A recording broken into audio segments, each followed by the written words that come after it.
Welcome to the Salmon Runs YouTube. Enjoy the video. In this video, I will explain how to fix Zen on PS5.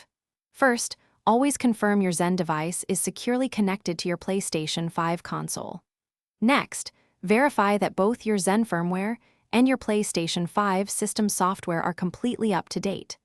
Sometimes, a quick restart of both your Zen and your PlayStation 5 can clear up many common issues. This is your essential first step to getting things running smoothly again. Keeping your Zen and PlayStation 5 updated is crucial for seamless performance.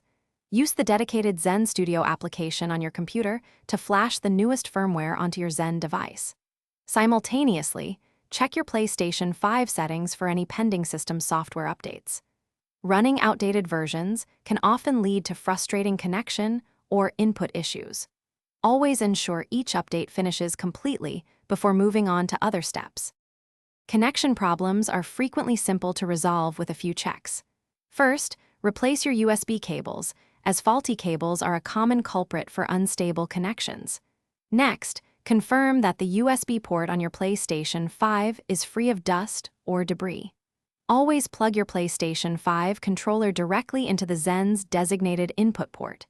If issues persist, test with an alternative PlayStation 5 DualSense controller to rule out controller-specific problems.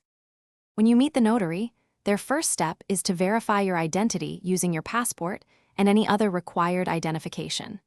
They will then carefully review your original passport and compare it with the copy you wish to have notarized. After confirming the copy is identical, the notary will complete a specific certificate. This certificate declares the copy to be a true and faithful reproduction of your original document, followed by their official stamp and signature. This completes the formal notarization. Thanks for watching. Consider subscribing if we helped you.